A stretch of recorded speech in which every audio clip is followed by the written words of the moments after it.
idea, the distribution, and everything in between. We focus on you getting your project in the can and for the world to see. Thank you for listening to the Austin Action Fest podcast. Now let's get cracking. Hey, I'm Benjamin Nathaniel Reddick II. I am one of the people who runs the Austin Action Fest in Market. This is 2021. We survived all the chaos, the freeze, the pandemic, and we're still here and we're still kick stabbing, chasing, and jabbing. So thank you for rocking with us this year. Our keynote speaker of the day, the talented, the multi-talented. I found out how multi-talented at our little VIP dance party. Jennifer Hutchins. We're snapping. How are you doing today? I'm really good. I'm coming off of the dance fest that broke out. Cool. So appreciate you. It's been a day full of really interesting panels. Got some crowdfunding in. We got some film composition in. Eric Bernard talked a bit about directing and doing some stuff with, overcoming adversity. That's pretty good. So now we have you, Jennifer. So we want to catch up, see what you've been doing recently, to get a quick update of what you got going on, what's cooking, and then we'll get into the heart of the talk. So go ahead. Sure. It's been an interesting road. I've been doing this for 15 years, producing television series, film, commercial, and a mix and blend of all. And right after coming off of a year television series that started pre-pandemic into the pandemic, called That Animal Rescue Show. We had director Richard Linklater. It was 10 half-hour mini documentary episodes for CBS All Access, which is now on Paramount. And right after that, I rolled into a documentary about to shine a light on bipolar and specifically mental health as a character-driven feature piece on one family's story going undiagnosed bipolar over a decade, as seen in their home videos.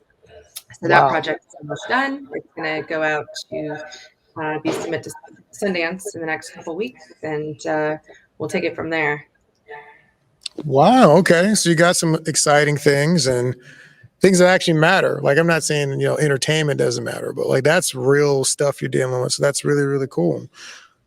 All right. Is there anything else you're excited about? I know AEB has been very, very busy. You have also survived, entertainment business also survived the pandemic and the deep freeze of Texas.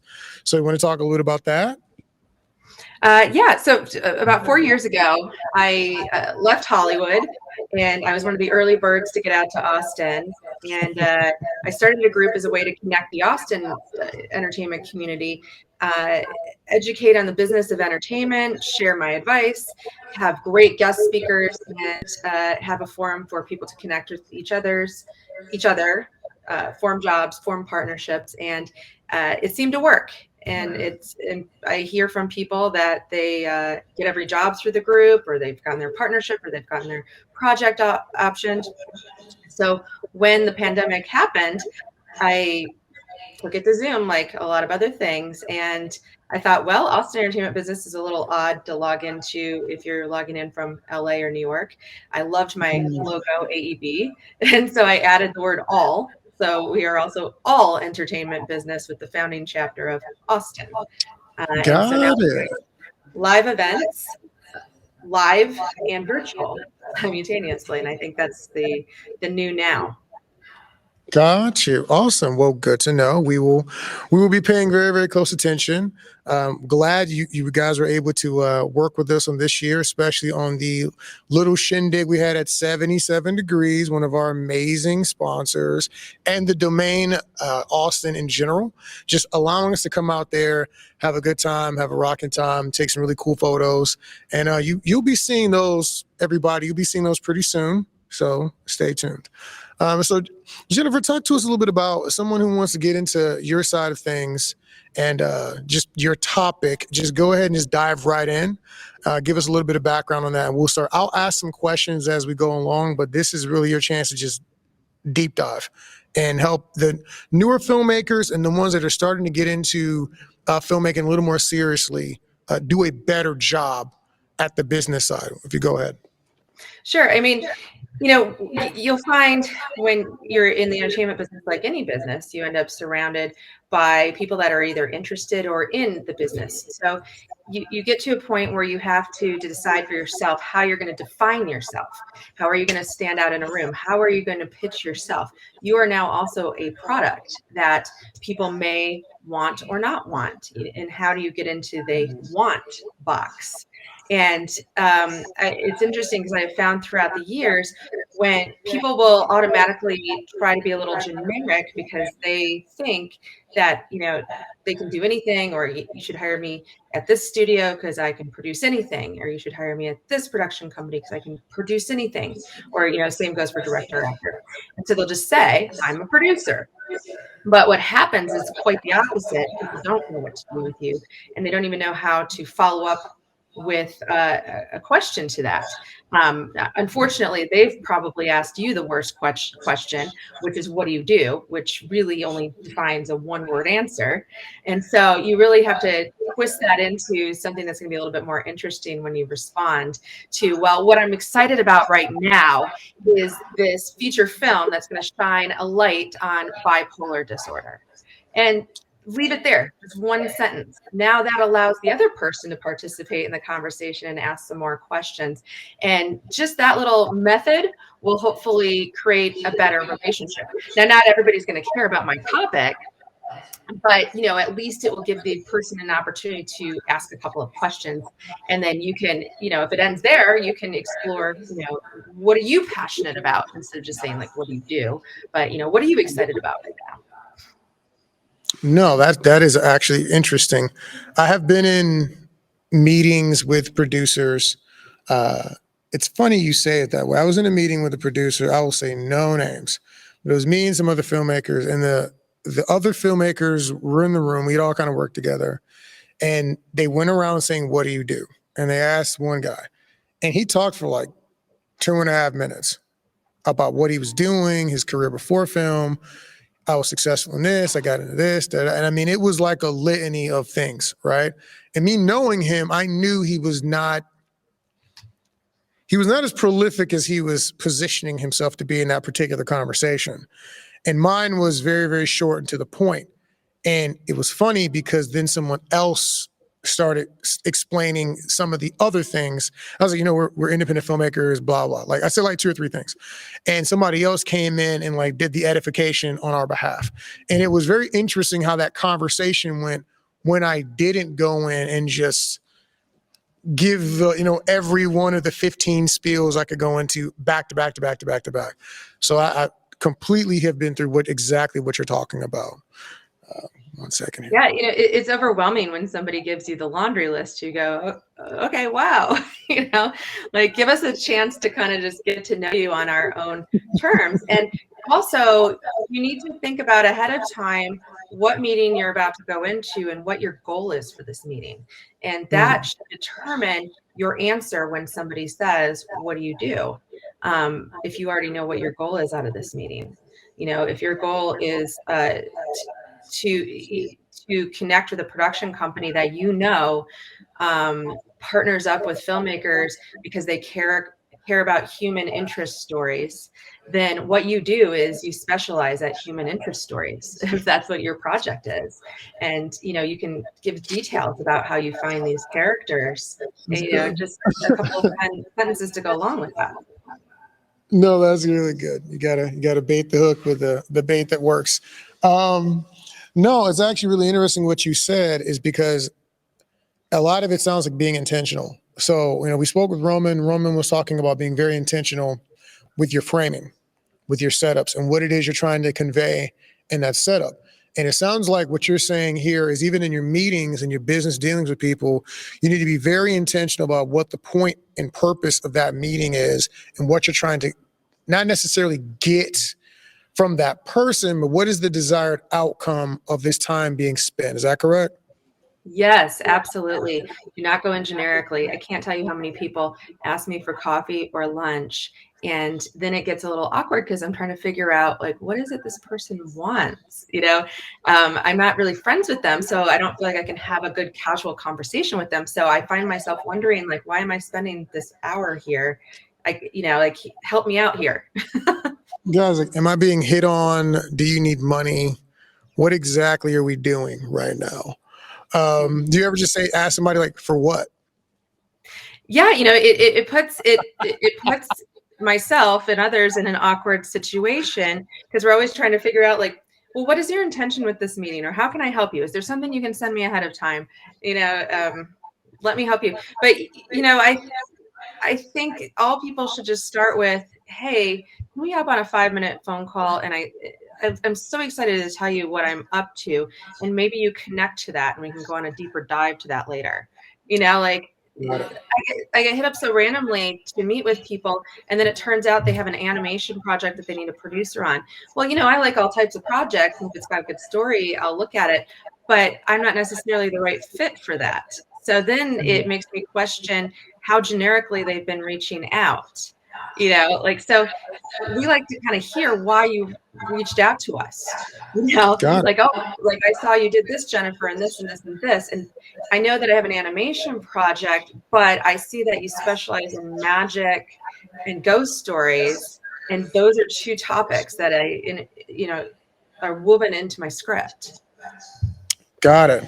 Well, it's really interesting that you bring some of that up. As far as networking and, instead of grabbing a cup of coffee or something of that nature, with the distancing we've all been doing, and with the rise of Zoom and conferences and apps like Filmocracy, etc., do you find that it is easier to approach people because it's a lower investment to do it digitally versus having to get up, get dressed, go somewhere, spend money, spend time, travel? Austin, it can be timely to travel left and right. Do you find that this has made things easier to get a hold of people, or do you find it to be about the same? It's definitely easier to get a hold of people. And, especially if you're reaching out blindly, especially if you've done your research and you can give them a compliment to why you're reaching out. I can't tell you how that will make you stand out 100 times more than all the generic emails that they are getting, and put it in your header. Like, loved the last thing. I have a project that you may be interested in with your expertise in this. I have the longest sentences sometimes in my email header because that's all people have the time to read. They don't even open half of the email sometimes. So, like, try to be clear there, and then just very clear in your first sentence too, and keep it like 3 short sentences. Why I reached out to you, what is so cool about what I'm doing that you're going to love, and give me an action item. Like, can we set up a 5-minute phone call? Is there somebody you think that I should talk to at your company about this? Are you the right person? Just give a question. Maybe they're not even the right person. Got you. I see what you're saying. That makes a ton of sense. So, in reference to someone actually getting into the pitch and into the actual details of the pitch and starting that actual conversation, what are some elements that would pique your interest if someone was talking to you and they wanted you to be involved? What are some things you were looking for them to execute? Yeah. Like I said, if they know my background and the projects that they've done, I mean, a 5-minute background search just makes such a big difference. And if I understand why they are reaching out to me specifically and what they need from me that they can't get, and then, if they can define, why they think this is a good project that I would want to hop onto. We've done the market research, and we've found that we're filling a hole in the marketplace, and we've already been speaking with distributors. They've given us the numbers back. The sales are already going to excel the budget. Just give me some things that would make me excited about it. A lot of people, like, if you really know me, it's very, very rare that I just take a project from script phase and go get it funded and do the whole steps of everything. It's usually when a project's almost ready to go that I come in at that point. Got it.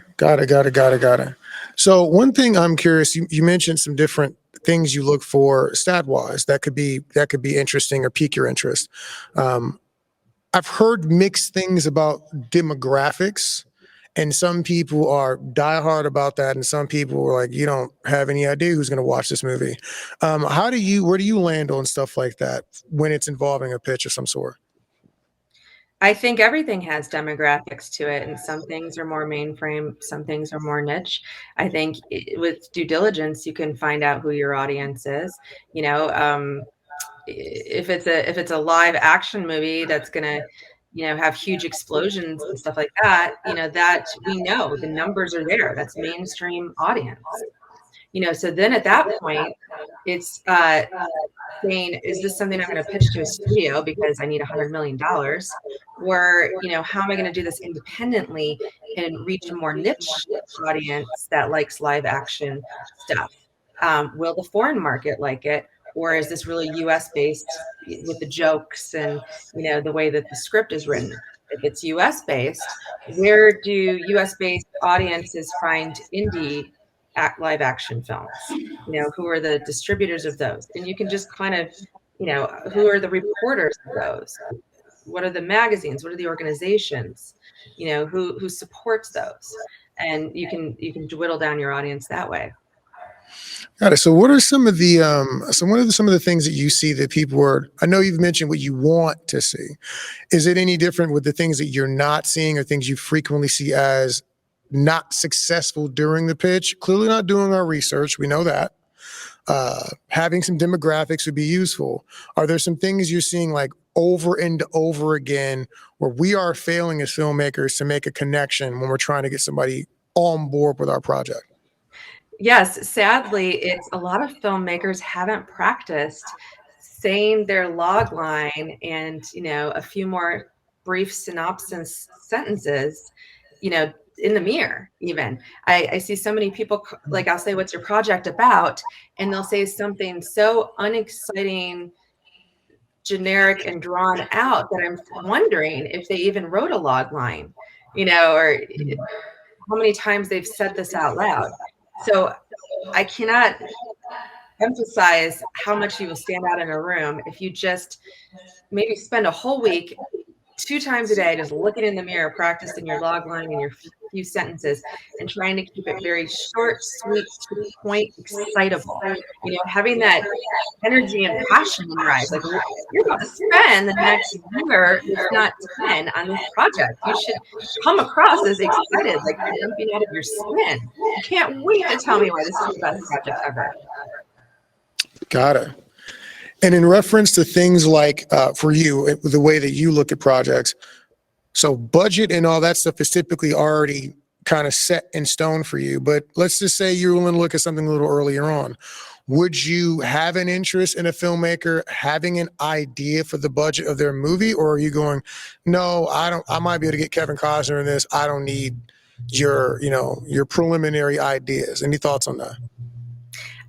No, I mean, look, the documentary about mental health, this was just raw footage. So I never say never with me. And he had no idea about what the budget would be or anything like that. I guess it just really, really depends. Yeah. I mean, it helps you have as many details as possible about your project. I would never say that a budget's set in stone. But, if a filmmaker says, this is my directorial debut, I wrote the project and I've already had it budgeted and it's $15 million, I'm running out the door. Because I'm only with I've Oscar-winning directors that work on 1/3 of that budget, and I know that person has not done their due diligence, unless they're really best friends with a couple A-list actors that they're going to bring to the table. Gotcha.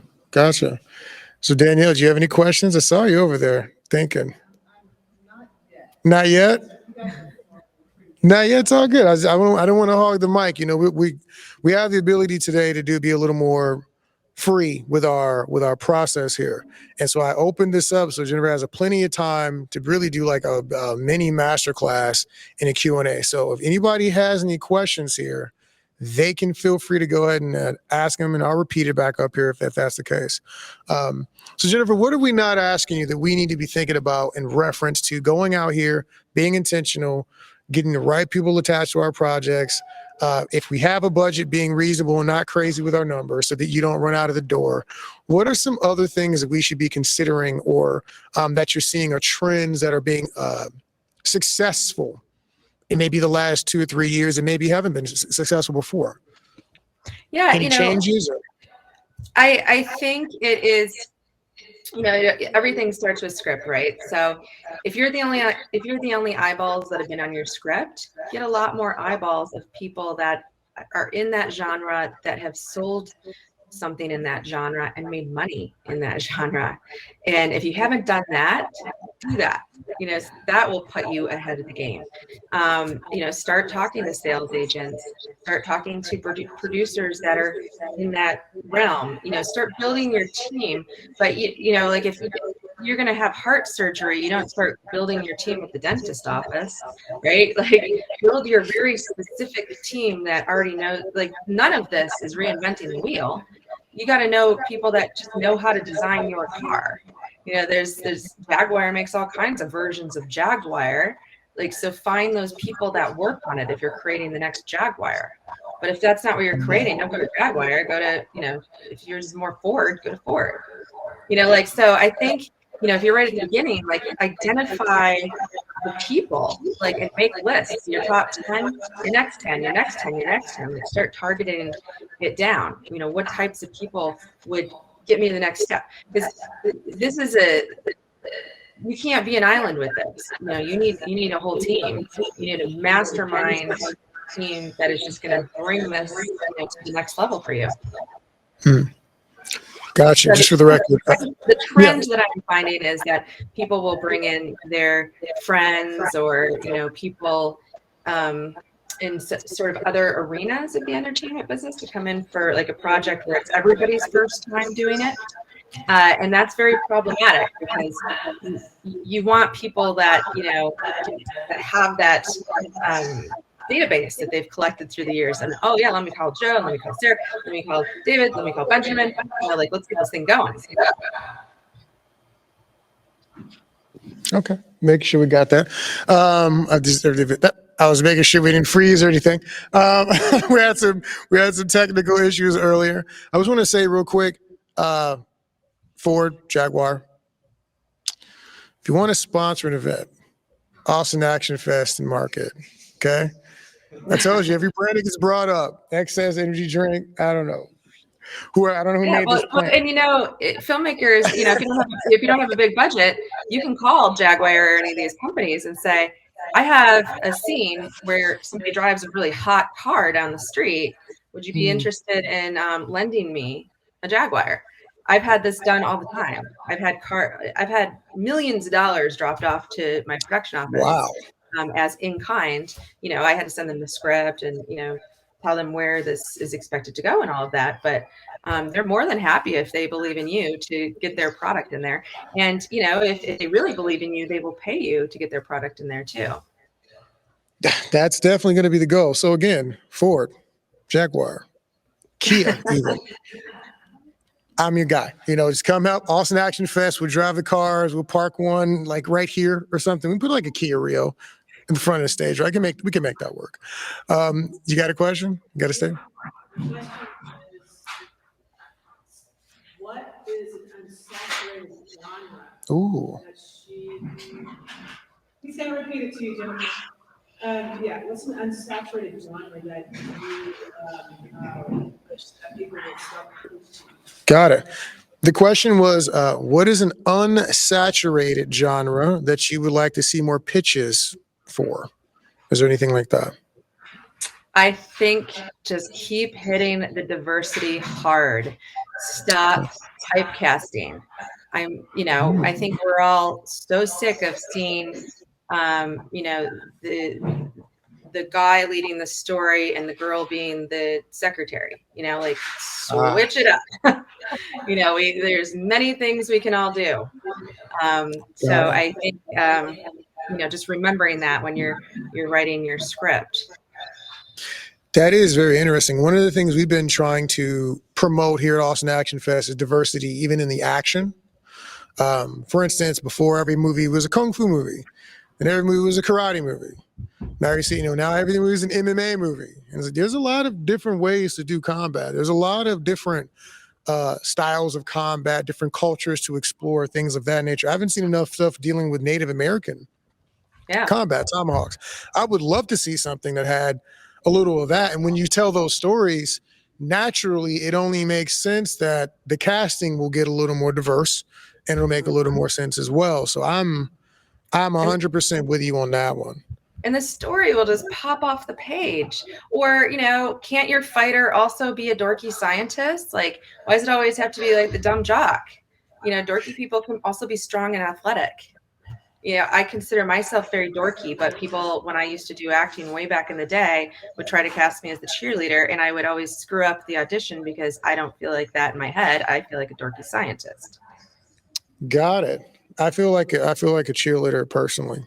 Just want to point that out. I think I could do some poses, Ginyu style. Those of you who are nerds, you know exactly what I'm talking about. But if you don't, it's okay. That one was for the nerds. Any other questions while we're on this particular topic? No? All right, we can continue to go. I'm just saying, Jennifer's got. You guys talk about a lot of good stuff.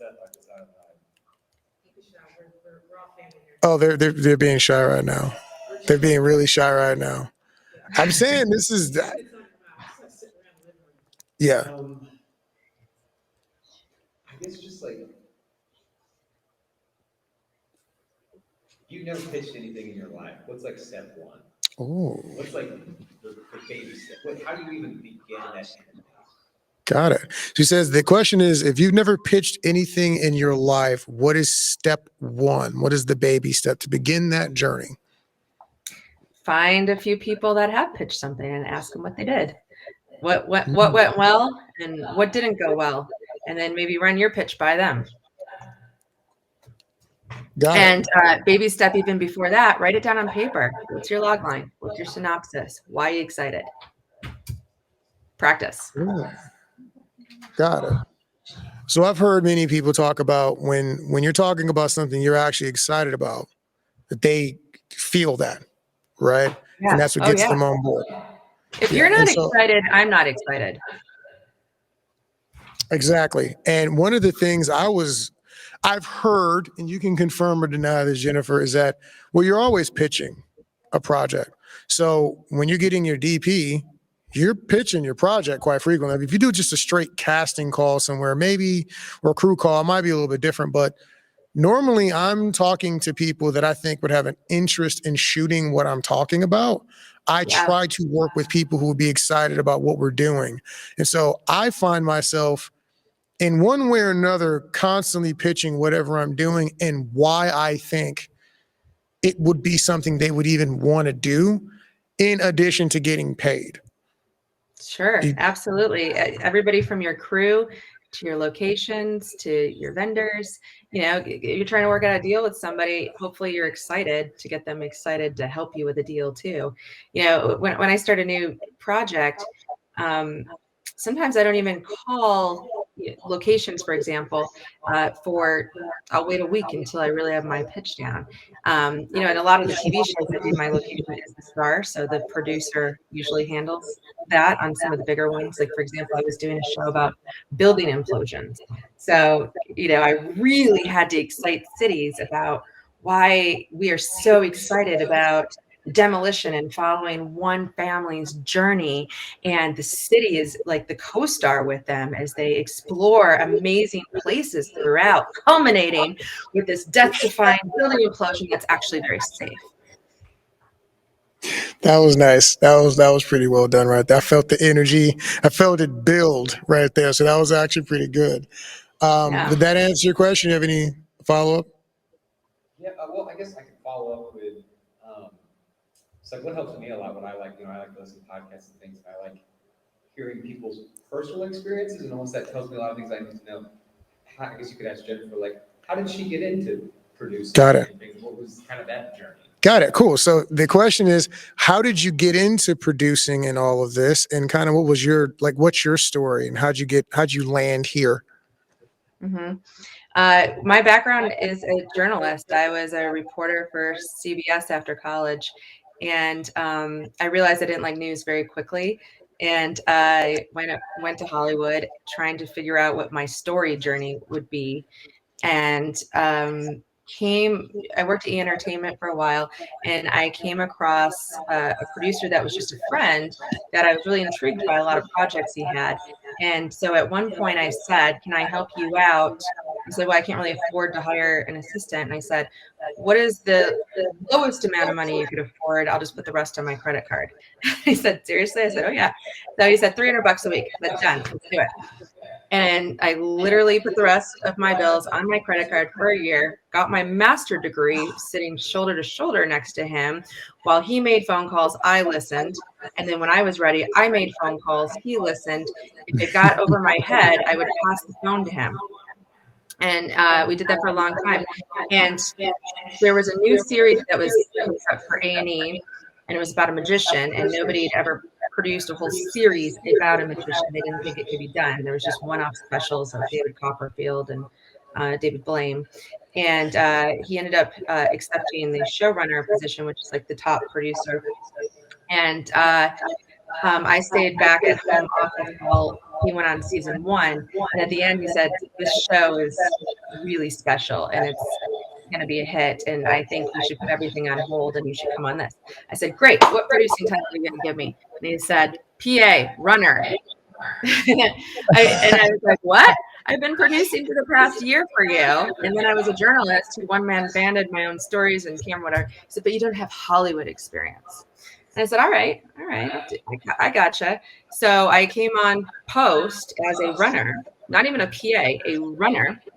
And I took the errands dead seriously. And I would go get the coffee, and I would write everybody's names on it. I would ask them if they wanted cream and sugars and whatever. So when I got back, I would just, hand it exactly how they wanted it. Or if I was at Staples, I would call the coordinator. "Okay, I've got the paper, anything else you're forgetting that I should just stay here and get?" "No? Okay, I'm heading back to the office unless you need something." But it was just like this, this communication. And I was able to be liked really quickly by everybody. And they would say, "Go home, your day's over." And I'd go, "Well, why are you still here?" And so I would help other people go home, and I would learn their jobs. And, in TV series world, sometimes there's quick turnovers. There's the series, and there's a special, and there's another season 2, and then special season 2. So I was very lucky on that show because it was a hit show. And that show was Criss Angel Mindfreak on A&E. And I was able to move up every time the budget changed.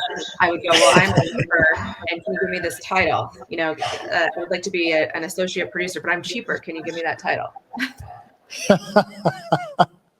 So I'm still waiting for the day where I go, "I'm not cheaper." Because I kind of thought.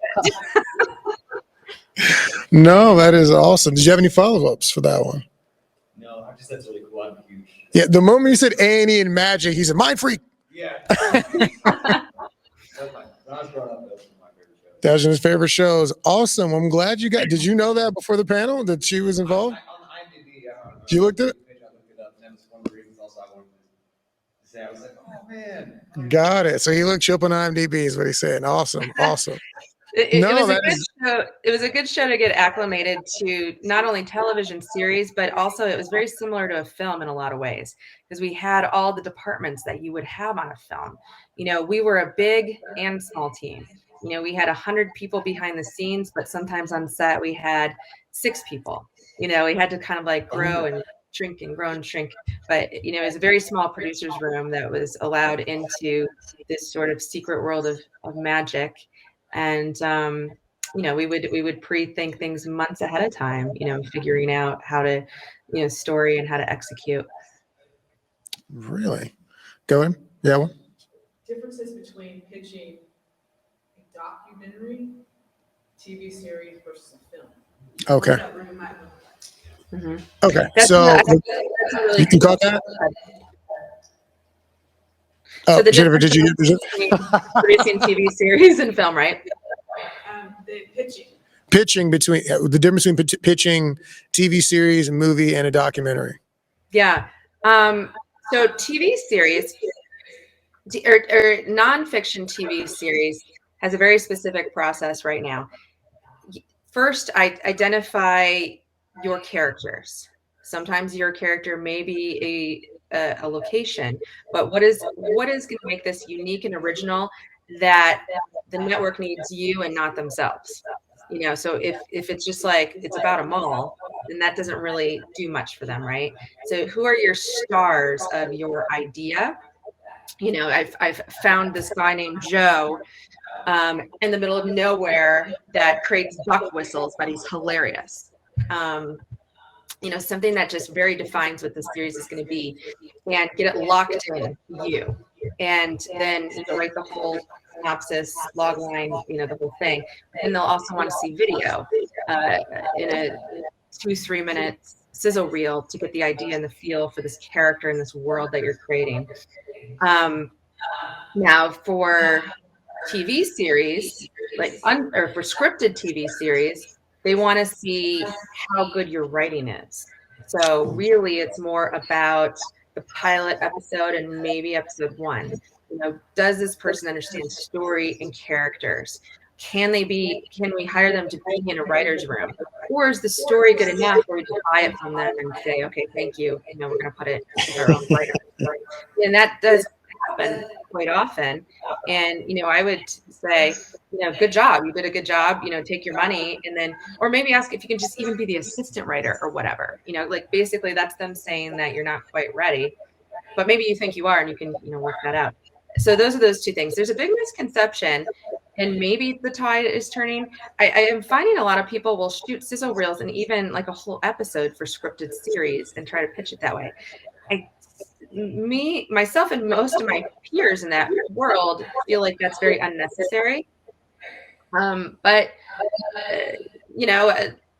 never say never in the entertainment world. It's Always Sunny in Philadelphia shot their first episode because they wanted to show that all these unknown characters had this great synchronicity with each other, and so that was their purpose, saying that they could hold this whole episode and then, add Danny DeVito and, have a hit.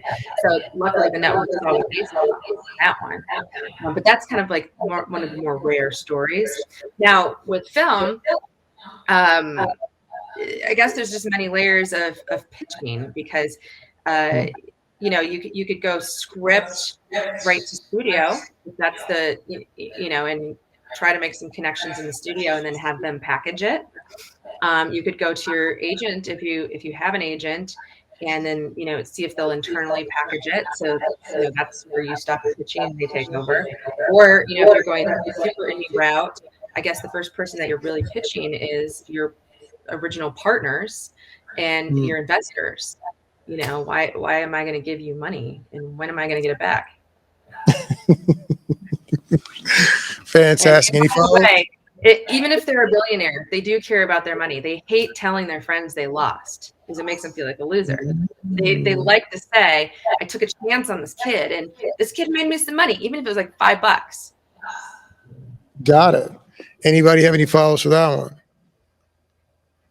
No, cool. Now, no, that's actually really, really very, very helpful because, everybody in this room is a filmmaker or an actor, and we're all looking for things to get involved in. And, personally, I haven't done a tremendous amount of pitching myself, so this is all educational for me. So I'm really learning a ton myself because these questions are really, really good. And it is stuff that we're working on some genre stuff right now. And I know in about 2-3 months, we've gotten it, some fantasy stuff where we want to get it. We're going to be in these rooms pitching. I'm going to be at AFM trying to get someone to talk to me about 1 or 2 of these projects and what kind of money they're willing to give us so we can make some really, really cool stuff. So incredibly, incredibly helpful and useful. Anything else? Yeah, I mean, like AFM's a great example where they will want to know an idea of what your budget is and why it would be good for them. So I think the more that you can enter your own world, you said it's sci-fi. Yeah, sci-fi fantasy. Yeah, sci-fi fantasy. So what are all the events that the sci-fi fantasy fans go to? Maybe you can just, start to meet those people and talk to them and practice your pitch on them. See what they think about it. Ooh, that's a good one. That is Yeah, good. Like, hey, hang you out in watch this? Did sci-fi you watch fantasy. this? Right? Yeah, hang out in the sci-fi fantasy forums. Talk to other filmmakers that have made a variety of different budgets. Ask them if you can have 5-minute phone call with your log line and synopsis, and see if $2 million is too much for that. Ooh, If got it. that's your budget. So let me ask you one on that thread as well. So in your experience, what is more effective in a pitch? And I know you could. There's ways that this can go. Like a lookbook, is that been more effective for you, or people who come in and maybe even shot like a proof of concept, or do you prefer to not have seen that, and so you have a blank canvas in your mind of what it could be? What Yeah. in your experience, of what you've seen, is the most effective way when it comes to that? A proof of concept I think is good for a first-time director, just to show a little sample if they have the chops. But that costs money. If you can't do that, a lookbook is great. The movie 13 really got its momentum that way. What is her name? That produced it. She went and got Holly Hunter, Catherine Hardwicke. Okay. She was a production designer or art director, I'm forgetting which one, and she wanted to transition into directing. And she wrote this movie with her 12-year-old niece, or actually she was 13, Oh. and she's in this transition between 12 and 13. And then she knew that once the script was done, like really felt that Holly Hunter was like it was written for her, and reached out to her saying there, like, here's what happened. Like, you're the only one that can play this. I want to fly to New York and show you the lookbook. And she said, okay. Just wrote a lookbook of beginning, middle, and end of the vision of the script. And she was sold without reading the script. And all this was relayed to me on a women in film breakfast in Hollywood. There was just like 10 of us sitting here at this table as Catherine was talking about the whole process of how she did this. And once she got Holly, that helped secure her as the director. And so she got beaten up pretty bad as she was trying to, get support for it, because they wanted to replace her as the director immediately. And she said, no, it's me and Holly. And everybody liked Holly and everybody liked the script. And so she was able to kind of stand her ground on that. Got it. That is awesome. All right, so we're coming. What time? What's our time check right now? Oh, on the camera. How long have we been running? I can't see it. Oh. No, I mean on the actual camera. Oh, how long has it been running? Yeah. 1 hour and 52 minutes. We're pretty good. All right, I don't want to. There's some things I want to get to towards the tail end of this, so I didn't want to get too deep. So wait, hold on 1 second. If you're going to continue, we need Iman's contact information. Let me give you my phone. We'll probably have to reschedule that. It's all good. Not worried about it. Thank you. No problem. Yeah, we got something else. We'll go ahead and reschedule that one. It's no big deal. Go ahead. Did you have one, Daniel? No. Oh, yeah, but Is it okay? it was with them what you guys were talking about. Nope. Forgot. I think I was going, I don't know if you can hear me on this. I don't know if I have it turned up or not. Business planning with regards to pitching and actually having, on the flip side, they don't necessarily see it, but coming to the table, let's say they accept your pitch. And then how together are you as a production company? Are they professional? How impressive, which I would think it'd be impressive, but how impressive does it matter? Oh, okay. Makes sense? Got it. Like scheduling and budgeting and all that stuff. All this stuff. Okay. Stuff together. Okay. So what Danielle is saying is, the question is, how much does it matter to have the business side of everything together when you're going to a pitch? So you're going to someone and you're saying, hey, I want to do this. And they're all about the project. How how important or impactful is it for you for the scheduling, the budgeting, all the pre-production stuff from a business side, from an organization saying that? Does that have a greater or lesser impact on your yay or nay? Yeah, it depends. It depends on the project. Most networks and studios have their vetted production companies. So if you are not one of them, there's a good chance that uh, they might require you to partner with another vetted production company or just be absorbed by them as a staff for hire. Um, Back in the day, you used to be able to do this more frequently, where you could be your own production company, but they have found it's just too much of a liability. You know, you're talking about quite a lot of money and insurance and all of that stuff, and they would rather there's a certain workflow that they are used to, and their vetted production companies know the workflow. So if you don't know that workflow, it's probably in your best interest to learn it first before you just take all that liability on your shoulders anyways. The contracts can get pretty crazy, where sometimes you have to front the money until you deliver rough cut. I mean, they're getting worse and worse for production companies, where I'm even seeing some of the big ones hurt a little bit, as they're trying to get through the process. Got it. Okay, so if you had to give a tip to someone who's strongly independent, like a lot of the filmmakers here, a lot of these people raise private equity, put these things together themselves, and they went and made something, either a short or a feature film. We got a bunch of those this year. What is one thing you think from a production side that we can do as independent filmmakers to ensure greater success? Is there something specific that you've seen that people are skipping out on to either hurt them in the sales, acquisition, or distribution section? Oh, yes. First off, just doing, assuming that you've done all the due diligence, like your script is amazing, your cast is amazing, like you've lined up all those things from a production standpoint. The biggest missed thing is deliverables. Understanding the post-production process and the money and the time and the expectation that it's going to take to, and that's going to be required by the distributors.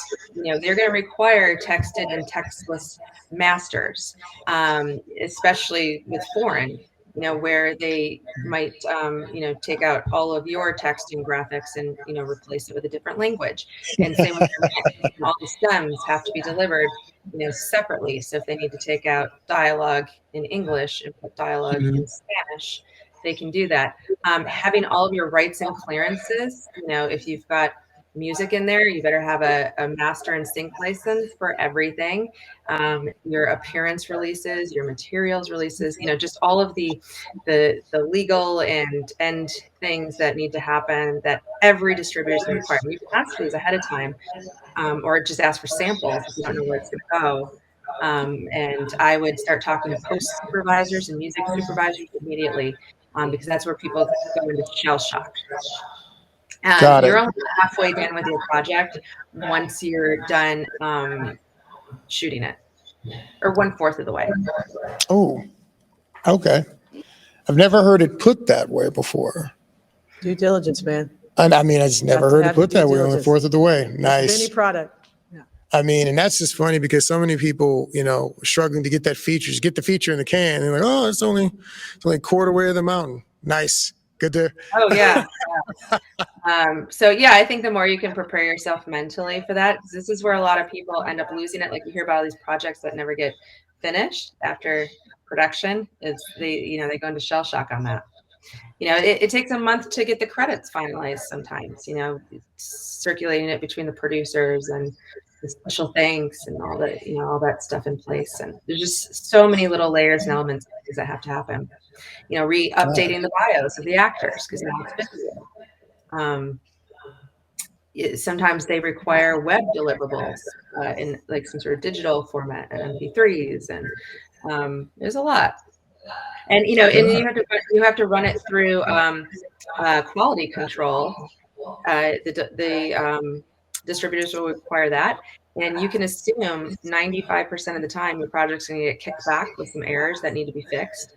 That's going to cost money, and you got to keep going back and forth so you can pass quality control. Wow. Okay. You know, That I've heard of. they'll ping you a lot on the color correction and the mix. Those things get hit a lot. And I've had, top colorists and mixers, and, we just expect her like, here's the notes, fix it. Got it. I mean, I think a lot of us, we're always focused on the actual shooting part. We're not thinking about all of the, like, for instance, I'm not the scheduler person. Like, and I try to avoid scheduling anything. It is not my strong point. So administrative type due diligence steps outside of the edit, Benjamin tries to hand that off to somebody else. I've learned to try to play in my part of the pool and let other people swim in their parts of the pool. And contracts is not my part of the pool. I'll look over them, but I have other people who are far smarter than me who understand them far better than I do. Yeah, you want a solid line producer to oversee that, with a UPM or PM, and that knows how to button that up and deal with the unions and all that paperwork that's going to go with that too. And do not take post supervisor out of your budget. And usually we have our post supervisors start at least when principal photography starts, and start ingesting, organizing, overseeing post right from there. And then being part of those original conversations too. How are we going to media manage in the field and deliver to post? Got it. That is interesting, especially as we're getting into, I know, like for us, for instance, we're doing some stuff with magic and that kind of stuff. Post will be intense. So no, this is everything you're saying. Like I ask a bunch of questions. There's things I've heard before or I've done before, but it's always good to get these refreshers and hear people repeat these things so that it becomes second nature for you. Yeah, you got to hear it over and over again, because you're not going to really absorb it until it relates specifically to your project.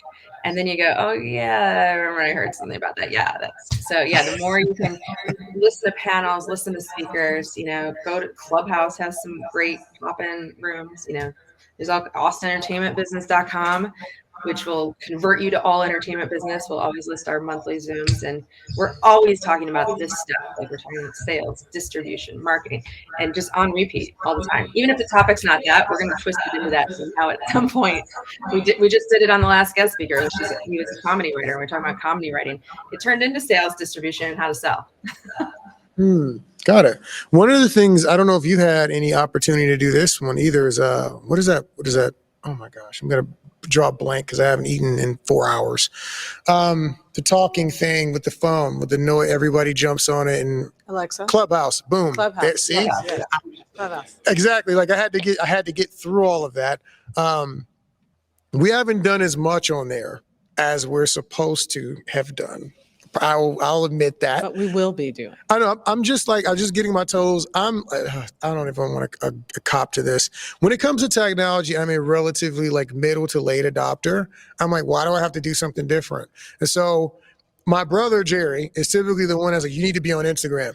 I'm like, why? I'm already on Facebook and still on MySpace. No, you need to be on Instagram. So I get on Instagram. Like, he's right. I was wrong. He was right. So Danielle and Keisha were talking about Clubhouse. So I'm starting to get into some rooms and talk to some people. And I've heard some tremendously useful information on Clubhouse. But what's funny is that people, when they come up to the podium, right, when you get invited to speak, it's a pitch. It's 30 seconds to tell them who you are and why you're cool. Even like, I'm asking you a question, blah, blah, blah. Well, my name is Benjamin Nathaniel, aka the Violence Conductor, and I'm working on a high concept genre fantasy project, very diverse, a lot of crazy martial arts from all over the world. We're going to be really diverse in that. Tell some questions about blah, blah, blah, blah, blah. And so I've been listening to people, they get the spiel in there whenever they can. And it is, I have not thought about the fact that I should be practicing mine in the mirror so that when I get my at bat, I can just drop it in 10 seconds and maybe someone's ears perk up and we get into that conversation. So yeah, I've got, projects always change and they grow, and there's they take on a life of their own. So you have to just constantly keep pitching and practicing with yourself. So it helps to get out there and talk to people. I practice on my family half the time. Okay, I'm excited today because this and this, and I'll put my logline synopsis back into it because it's like I'm still trying to always update and practice that. That way, actually, this is. So how effective are you when it comes to pitching family members things about projects and getting them excited? Are they as excited as you, or are they less excited than the average person with the same pitch? How does that go over for you normally? Well, they've heard nothing but the entertainment business from me for so many years that I have to try extra hard for them to go like, oh wow, so it really makes me work. That is because honestly, even Erica, she's around here running around somewhere, but often she's like, "You've been talking about film all day. I don't care. I want a sandwich. Let's not talk about." I have to remember. I'm like, "Oh yeah, I forgot." Like she's helping and she likes the business, but it's not the only thing that she does. It's my thing, so I gotta. Sometimes I gotta tone it back so that when I do talk about something, she is as excited as she's supposed to be. Well, cool. If you've burned out your family and friends, go into the community. Go to other events, other businesses. Go to the Chamber of Commerce business events. Start meeting locations and vendors and all these people that you're going to end up meeting for your project. I refer businesses all the time. I mean, there's a restaurant that we refer internally amongst each other that we know can make 100 meals for crew taste delicious and write their names on it.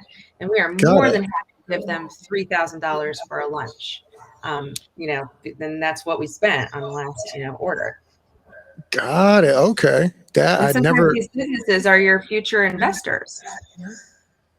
That is, building relationships everywhere. Relationships. That's all you're doing is building relationships, having a bunch of relationships, and giving back to each other. Cross promoting. Exactly. Some of the companies I always get to know the owner or the top manager or whatever. And I'll tell you what, a few of them have come up to me and been like, I like the entertainment business. How do I get involved? I'm like, did you just ask me, how do I get involved as an investor? I'm going to walk you through this process. That is awesome. So any final question before we get to the final little 10 to 15 minutes? We're going to have somebody talk about it. I just have a real quick one. The quick one is etiquette. Is there any etiquette tips with if there's rooms you're in or people you're talking to that you might just want to be on point with?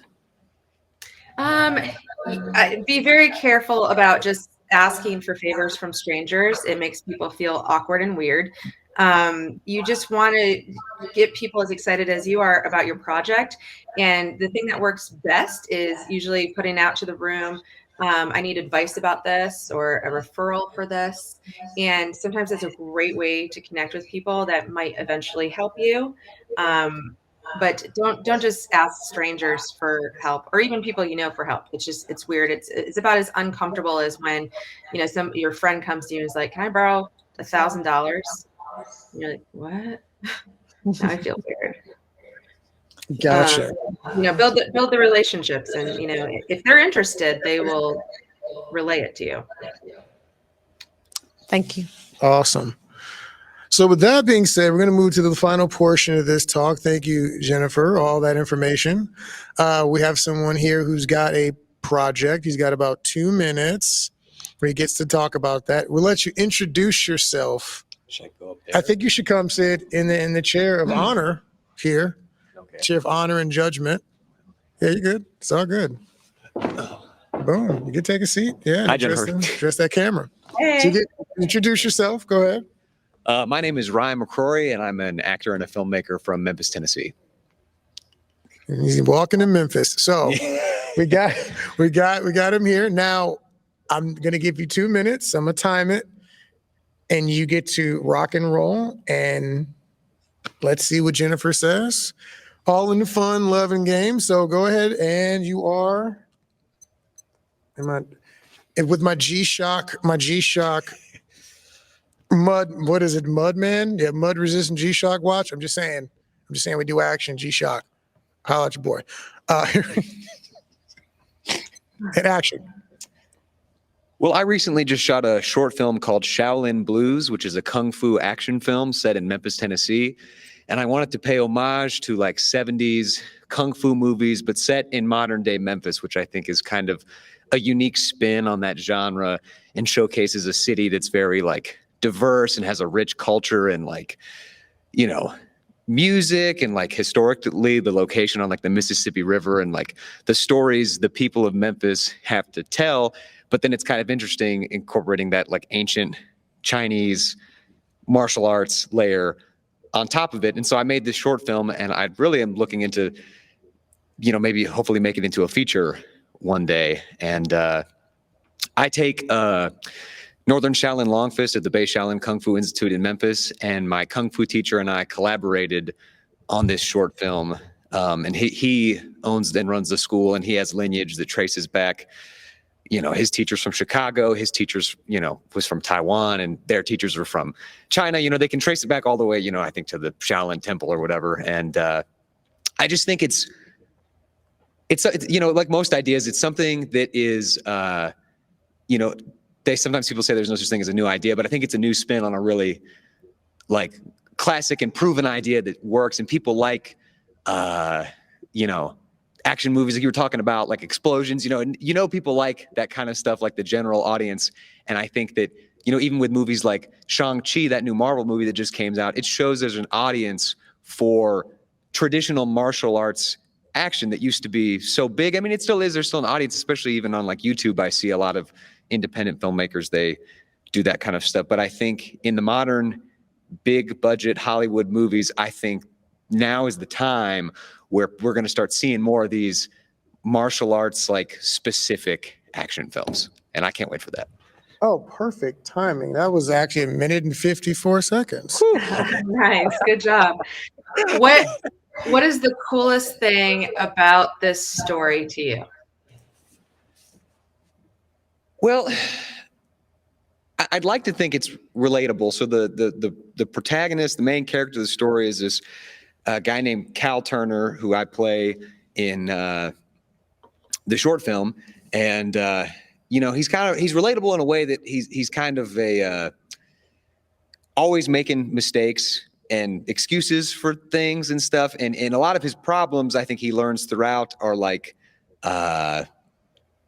you know, he could solve himself. He's not looking within. Whenever something's wrong, it's your fault, it's their fault, it's somebody else's fault.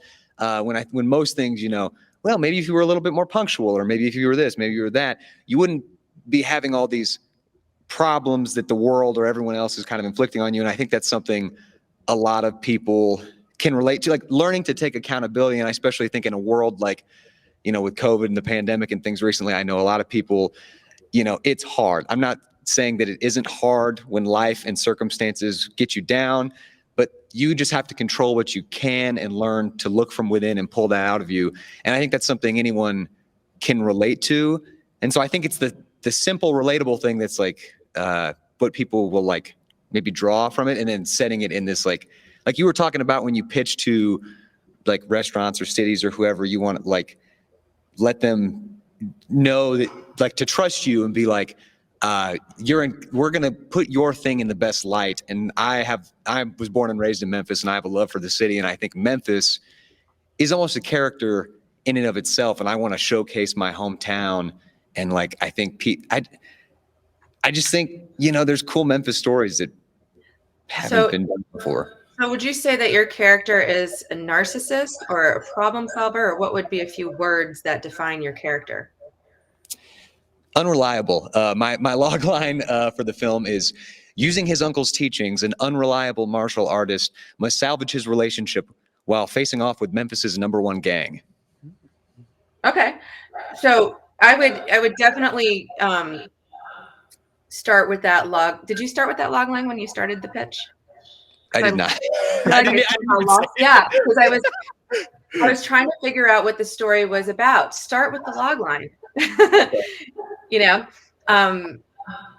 and maybe you want to even enhance the word unreliable to something even more that sticks out, like paint the picture for me so I can immediately kind of like see the unique world that you are talking about. Is this guy dorky, handicapped, narcissist, fish out of water with a country teaching kung fu artist? Like, you're just kind of like the pop words that are gonna be like, what? Okay, I want to watch that. Like, and think about the times like when you've ever watched a movie and you are like, oh my God, my friends have to watch this movie, and how easy it is for you to like explain, like, this movie was so effed up. It like this and this and this, like kind of like give us those pop words and make us go, oh wait, tell me more. And then leave me with what are you looking for? Like, what's the next thing? So like your pop sentence, something that's bragging, that's so cool about this project. And so the short, it came out fantastic. We are now looking to turn it into a feature film, and looking for partners who may be able to help raise $100,000 or $2 million or whatever it is. Okay, yeah. Thank you. Got it. And I would also say, know who your room is too. I know that you're an actor in it, but I might let me find that out later, because if you're pitching it to me as a producer right now, you're wanting producer interest, I would just call yourself a producer. Okay. Because I'm thinking, why is an actor pitching me? You know what I mean? So whatever your goal is right this second, me, the audience, as the producer, twist whoever you are and what your project is to me. Okay, so you would like leave off some of that information for like a further conversation, I guess, down the road, because that's Definitely. not, I guess, okay. Yeah, it's the same thing as me telling you I'm a director, a producer, a writer, a mother, and I also enjoy athletics. I might leave off like 3 of those things because it doesn't matter in our conversation right now. That's good. Does that help? No, it does a lot. Thank you so. I mean, this is my. I found out like an hour ago that I was going to talk. I've never pitched anything. No, it's great. It's great. You did a good job. You actually did the over pitch. So then I forgot what the original thing was, but then I found out there wasn't an original thing because you didn't start the log line. So just start with the log line, but make it so cool that it makes me inspired to ask you more questions. Okay. Thank you. Yeah, no, I'm really appreciative of this opportunity, and it was very insightful. Yeah. Awesome. Good luck with your project. It sounds very fascinating. Well, the short film's on YouTube. I'd be happy to shoot you a link or something if you ever want to check it out. Shoot the link. So you can send it to allentertainmentbusiness@gmail. Oh, wait. Allentertainmentbusiness@gmail. Allentertainmentbusiness@gmail. Thank you so much. Awesome. Wait, hey, first of all, let's clap for him getting up here. Good work, man. Good work. Yeah, that was last minute. We had an opening in our live pitch. He was not the person who signed up to do the pitch, but I was like, hey, he was here and he was excited to talk to you. So like, let's give him a go. And funnily enough, I really did enjoy Shaolin Blues. What made me laugh is that I was hoping he was going to say what he said. I was like, what stuck out the most to me was actually the villain. The villain, I was like, that looks like a good old boy right there. But the accent. It's funny because he's also Asian. So you don't expect him to have the Southern accent. It was so much. Oh my gosh, we've got an Asian dealing with a Southern accent. I mean, that should have been in sentence 2, I think. You got to. It was so good, and I was like, this is an interesting mix. And when you talk about where it was at, I was like, yeah, the music and stuff like that sets it apart, and it kind of gave me. Is this intentional to give me Cowboy Bebop vibes or Bebop vibes? Because I'm a huge fan, so I think it influences my work a lot. Okay. Because I just like it so much. He's very Spike Spiegel. You have a Cowboy Bebop movie. I do. I made a Cowboy Bebop fan film. I could taste the bebop in that particular short. So while you're around people that have seen your short at the festival, ask them how they define it. Like, how do you, like, what are the things that stuck out to you in that film? And, you know, intake that as maybe something that you use in your future pitch on it. Yeah, I liked it a lot. So, yeah, that's pretty much it for the pitching. Anything else you want to add, Jennifer? We get out of here and wrap up this year's 2021 festival and market. You know, I would just say keep adding to your inner circle of people that can give you advice. I myself am constantly putting it out to various groups and organizations that I'm a member of. Whenever I have a question or something, I'll just put it out to these groups and say, can anybody help me with a music question or whatever? And you'd be surprised, like so many people will reach out and go, yeah, let's hop on a phone call or whatever. And I have these relationships that turn into lifelong relationships that become lifelines for me to call with future questions. Like, just keep creating your circle of people that can help you, and you'll be fascinated to see that they'll open up their databases to you and their databases and their databases, and you keep going that way. And you know what? On that final note, thank you, Jennifer, for being so involved. For the record, she is one of the people that I did not know a few years ago. And we reached out through some people who had mutual acquaintances, and she's come alongside us to assist us with the Austin Action Fest and Market. So AEB, who is on all of the film blocks that you all saw over the course of the 2 days, that is Jennifer Hutchins. So this is exactly how we got this put together. It's a group of different organizations that came together to make this happen. And we are very thankful. And I'm specifically very thankful to one of my, because of the kickoff party, Jennifer is one of my new favorite film fam, because I found that we had a lot more in common than I knew. So, so really, really good times. And thank you so much for coming in and sharing all your knowledge and your contact list and all this intel with us, Jennifer. You are the best, and we thank you for that. Thank you. And I love everything that you guys are doing as well. And this group has grown so much. It only started a few years ago. So good job on the continuation of fantasticness. Awesome. Thank you, guys. And that's it for this year. All righty, and we will see you again next year. Again, big shout out to Wilco Workspaces, Austin Movie Gear. I do not have my sheet in front of me, so I'm going to miss a couple of names. Shot Lister Media Services, Filmocracy, Film Freeway, AEB, Film Fusion, Rock Group, Spark Studios. Who else? 77 Degrees. 77 Degrees, The 3 Domain. Productions. Who else? The Domain. The Domain. Northside. Domain, yes, Domain Northside, and I think that's it. And whoever's going to be sponsoring us against next year, awesome. I like it. Future gratitude. Awesome, guys. Keep making movies. Keep kick stabbing, chasing, jabbing, and we'll catch you next time. Adios, Space Cowboy. Thank you, Jennifer. Have a Thank wonderful you. wonderful evening. You too. My pleasure.